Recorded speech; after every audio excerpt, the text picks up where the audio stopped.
जय हिंद, वंदे मातरम। स्वागत है आप सभी का आपके अपने चैनल बीएससी एमबस शिवम में। और मैं शिवम दुबे आपका बहुत बहुत स्वागत करता हूं। दोस्तों, अगर आप BA BCom second year third semester के स्टूडेंट हैं और डिजिटल मार्केटिंग की जो क्लास है आप देख रहे थे, तो बिल्कुल यूनिट थर्ड को आज की इस क्लास में हम कंप्लीट कर देंगे। इससे पहले की जो क्लासेस हमने आपको दी हैं यूनिट 2 और यूनिट 1 को एक बेहतरीन अंदाज में कंप्लीट कराया है। साथ ही में सिलेबस भी हमने आपके साथ डिस्कस किया था। आगे आने वाली क्लासेस में हम सारी यूनिट को आपके एग्ज़ाम से पहले कंप्लीट कर देंगे और पूरे आपके एग्ज़ाम के अकॉर्डिंग सारी चीज़ों को हम डिज़ाइन करते हैं यहाँ पर। चलिए, सब कुछ कंप्लीट करेंगे जैसे कि पिछली वीडियोस में हमने कंप्लीट किया है, कुछ भी नहीं छोड़ते हैं। तो आज की इस क्लास में भी कुछ भी नहीं छूटेगा। यूनिट थर्ड को एकदम नस्तो नाबूद किया जाएगा। चलिए, पहले हेडिंग की अगर हम बात करें, एसईओ क्या है, आपसे पूछ सकते हैं। बेहतरीन ट्रेंडिंग क्वेश्चन के रूप में इसको हम लेंगे, है ना। एसईओ क्या है, तो एक पूर्ण रूप अगर इसका हम देखें तो होता है सर्च इंजन ऑप्टिमाइजेशन। क्या होता है? Search engine optimisation. अब आप कहेंगे सर ये क्या है? देखेंगे यहाँ पे, यह एक विशेष प्रकार की युक्ति है। क्या है? एक विशेष प्रकार की युक्ति है, एक तरीका है जिसके माध्यम से खोजकर्ता आपके कंटेंट तक बिना किसी बाधा के पहुंच जाता है। अब आप कहेंगे सर ये क्या बता दिया, कोई बात नहीं, देखेंगे यहाँ पे। देखिएगा, जो हमारा एसईओ है वो कैसे काम करता है, किन किन बिंदुओं पे काम करता है, उनको हम समझते हैं। जैसे कि कीवर्ड की मैं बात कर रहा हूँ, है ना। ये कीवर्ड पे काम करेगा, टैग पे काम करेगा। अब आप कह रहे होंगे सर कैसे काम करेगा? देखिएगा, मान लो आपका कोई यूट्यूब चैनल है, ठीक है। डिजिटल मार्केटिंग से कनेक्टेड मैं कुछ एग्जांपल आपके लिए ले रहा हूँ। जैसे मान लिया आपका कोई एक यूट्यूब चैनल है, ठीक है। आप उस यूट्यूब चैनल पर मान लो डिजिटल मार्केटिंग की क्लासेस अपलोड करते हैं, ठीक है। तो डिजिटल मार्केटिंग की क्लासेस अगर आप अपलोड करते हैं तो आप क्या करेंगे, उसमें इस तरह के कीवर्ड डालेंगे कि जो ऑडियंस हमारी सर्च करे। आपने मान लो मैंने डाला उस पर कि BA third semester digital marketing classes, है ना। हो सकता है किसी स्टूडेंट ने ये सर्च किया हो और ये क्लास आप तक पहुंच गई हो, ठीक। तो ये सारी जो चीज़ें हैं वो कीवर्ड पे इस तरह से काम करती हैं।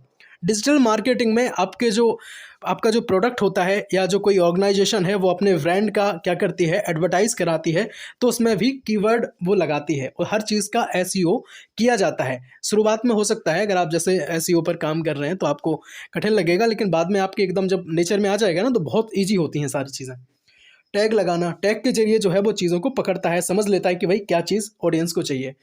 वहाँ का जो शीर्षक है वो लिखा जाता है जिसको हम टाइटल कहते हैं। डिस्क्रिप्शन की बात करें, जो विवरण है कि भाई इसके बारे में पूरा चीज़ों को लिखते हैं। टैग उसमें लगाते हैं, सर्चिंग टैग जिसको हम कहते हैं। लिंक्स हम प्रोवाइड कराते हैं। तो वो सारी चीज़ें जो हैं वो क्या हो जाएंगी आपकी डिजिटल मार्केटिंग में, एसईओ में ये चीज़ें जो हैं वो काम करती हैं। देखिएगा, search engine optimisation digital marketing के लिए बहुत ज़रूरी पहलू है, बहुत आवश्यक पहलू है।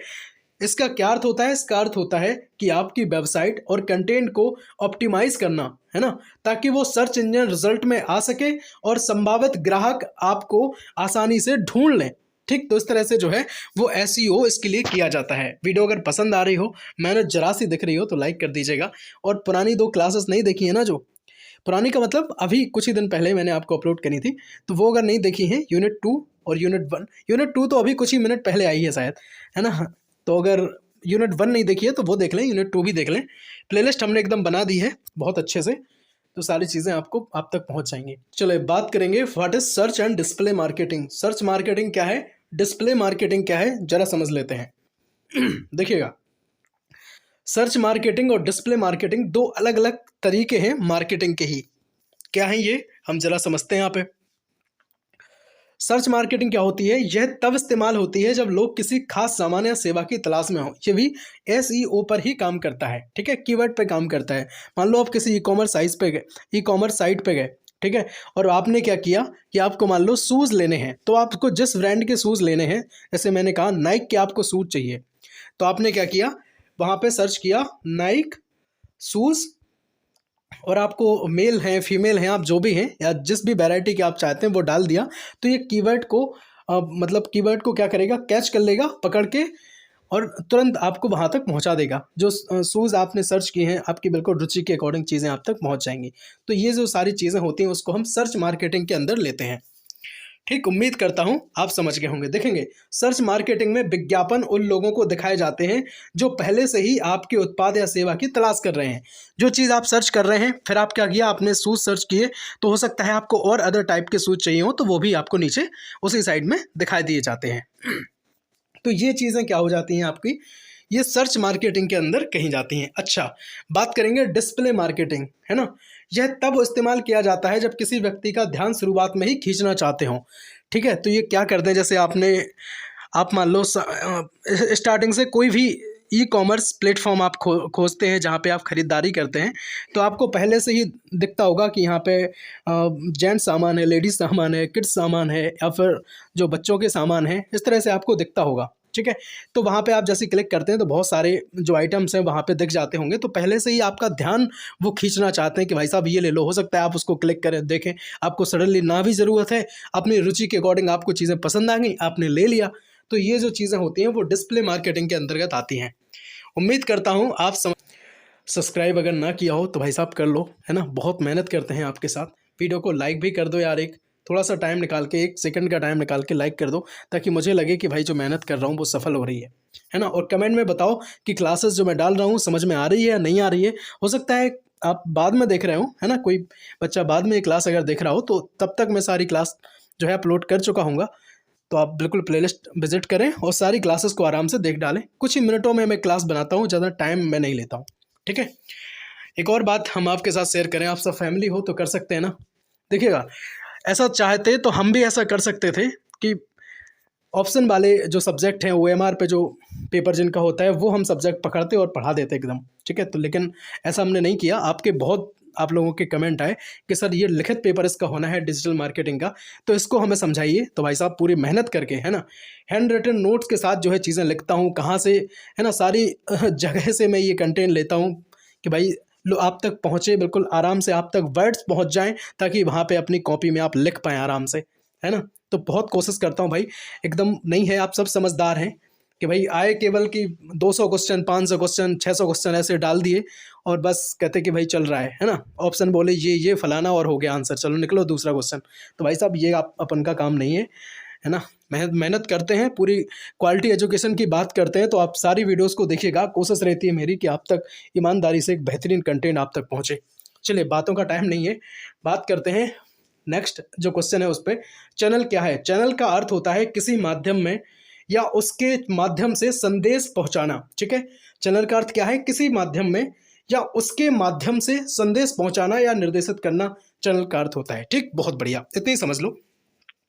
इसके बाद हम समझेंगे कि भाई मल्टी चैनल जो संचार है वो क्या होता है। तो मल्टी चैनल संचार की अगर बात करें, देखिएगा उसमें था कि कोई एक माध्यम है ना। मल्टी चैनल संचार विपणन और संचार का एक तरीका है, ठीक, जिसमें क्या करते हैं हम कई प्लेटफॉर्म, उसमें केवल एक माध्यम से, इसमें हम कई प्लेटफॉर्म और माध्यमों का इस्तेमाल करते हैं और लक्षित दर्शकों तक हम संदेश पहुंचाते हैं। मतलब जो हमारी टारगेट ऑडियंस होती है उन तक हम क्या करते हैं, अपने बहुत सारे चैनलों के माध्यम से हम चीज़ें उन तक पहुंचाते हैं।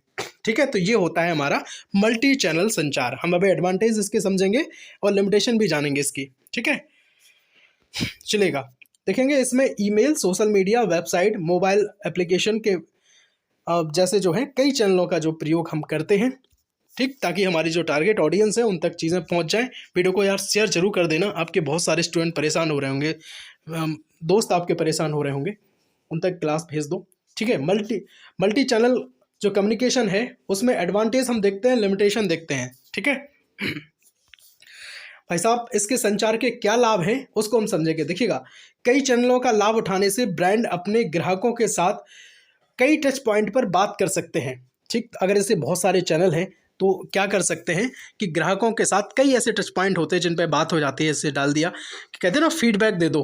ठीक, जैसे मान लो आपने देखा होगा किसी ई-कॉमर्स साइट पे अगर आप कुछ भी चीज़ परचेज़ करते हैं तो नीचे आपसे रिव्यू आपका मांगा जाता है। तो वो जो रिव्यू आपका मांगते हैं तो उसमें लिखवाते हैं नीचे कि भाई बता दो ये जो प्रोडक्ट है आपको कैसा लगा है, रेटिंग कर दीजिए। ठीक है, तो वहाँ पे जो चीज़ें हैं एकदम टच पॉइंट वाली बातें होती हैं, ताकि आप बता सकें अपनी रुचि के अकॉर्डिंग कि मेरा जो चीज़ है। देखिए भाई, ऐसा नहीं है जैसे मान लो कोई कचरा कोई बेच रहा है, ठीक है, सडनली उसने किसी को बेच दिया तो भाई एक बार में चला जाएगा वो, लेकिन दोबारा से वो ऑडियंस आपकी बनेगी नहीं, वो दोबारा से जो कस्टमर होगा वो आपकी दुकान पे नहीं आएगा। क्यों नहीं आएगा? रीज़न उसका यही है कि उसको वो चीज़ पसंद ही नहीं आएगी, है ना? आपने ज़बरदस्ती उसको, है ना, टिका दिया है, बेच दिया है, तो ये चीज़ें होती हैं। ठीक है, तो अपनी जो विश्वसनीयता है वो हमें ग्राहकों तक बनानी पड़ेगी। बात करेंगे सेकंड पॉइंट की, ग्राहक विश्वास में सुधार। ठीक है, ग्राहकों के साथ हम विश्वसनीयता बढ़ाएंगे तो ग्राहक जो है हम पे विश्वास करेगा, हमारे ब्रांड पे विश्वास करेगा और हमसे चीज़ें परचेज जरूर करेंगे।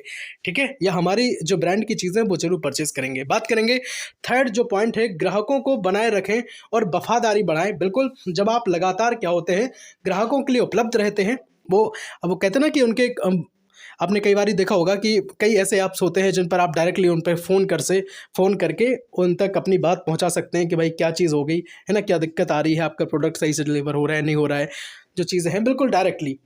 तो उस पर जो है ग्राहकों का विश्वास बढ़ता है और ग्राहक क्या करते हैं, आपसे जुड़ते हैं। तो जब आप लगातार ग्राहक के लिए उपलब्ध रहते हैं तो अपने जो ग्राहक हैं तो वो आपके साथ जुड़ते हैं और ना केवल उन्हें आप तक पहुंचना आसान होता है बल्कि वे क्या करते हैं, आपके ब्रांड के साथ भी एक गहरा संबंध बना लेते हैं। उन्हें लगता है भाई साहब, उन्हें लगता है कि भाई ये जो चीज़ें हमें दे रहे हैं, ये जो चीज़ें हमें पहुंचा रहे हैं भाई साहब, एक बेहतरीन और जेन्युइन चीज़ें हैं। बात करेंगे 4 नंबर पॉइंट की, एक ही रणनीति में प्रत्येक चैनल के लाभों का जो है आप लाभ उठा सकते हैं। तो भाई साहब ये जो है आपके एडवांटेजेस हो जाएंगे। कमेंट में एक बार बता दो यार जल्दी कि भाई समझ में आ रहा है कि नहीं आ रहा है, और आप किस यूनिवर्सिटी से हैं, किस विश्वविद्यालय से ये जो क्लासेस हैं हमारी देख रहे हैं, भाई एक बार जरूर बता देना। ठीक है, बात करेंगे मल्टी संचार चैनल की लिमिटेशन की, समस्याओं की अगर हम बात करें, यहाँ से क्या दिक्कत होती है भाई साहब, बार बार एक जैसी जानकारी होना, है ना, हो सकता है बार बार चीज़ें पहुँचे तो लोग इरिटेट हो जाएं, तो ये चीज़ें भी हो सकती हैं। ग्राहकों को बार बार एक जैसी ही जानकारी देनी पड़ सकती है, जिन्हें उन्हें लग सकता है कि भाई साहब ऑर्गेनाइजेशन को जो है ग्राहक यात्रा या कस्टमर ट्रैवल का की समझ जो है वो नहीं है, तो ये हो सकता है दिक्कत हो जाए।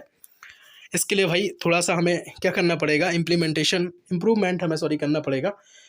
कर्मचारी कई सिस्टम से जानकारी के छोटे छोटे टुकड़े गलत तरीके से दर्ज कर सकते हैं। हो सकता है भाई किसी पे कुछ अपलोड किया है, किसी पे कुछ अपलोड किया है, तो हो सकता है जो कर्मचारी हैं वो क्या करें कि चीज़ों को ना समझ पाएँ, वो चीज़ें, है ना, दिखा दें।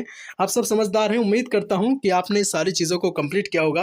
और मेरे भाई यूनिट 3 में जो आपके सिलेबस में था ना, बुंदेलखंड यूनिवर्सिटी झांसी का जो सिलेबस है मैं उसके अकॉर्डिंग पढ़ा रहा हूँ। आप जिस भी यूनिवर्सिटी के हैं आप सिलेबस को एक बार मैच करिएगा, मुझे तो लगता है लगभग सेम ही होगा। अगर किसी का थोड़ा बहुत डिफरेंस है तो भाई एडजस्ट कीजिएगा, है ना। बाकी अगर चीज़ें सेम है तो बिल्कुल रामबाण है आपके लिए। लाइक अगर नहीं किया है तो यार लाइक कर दो यार, वीडियो को बहुत मेहनत से हम आपके लिए बनाते हैं।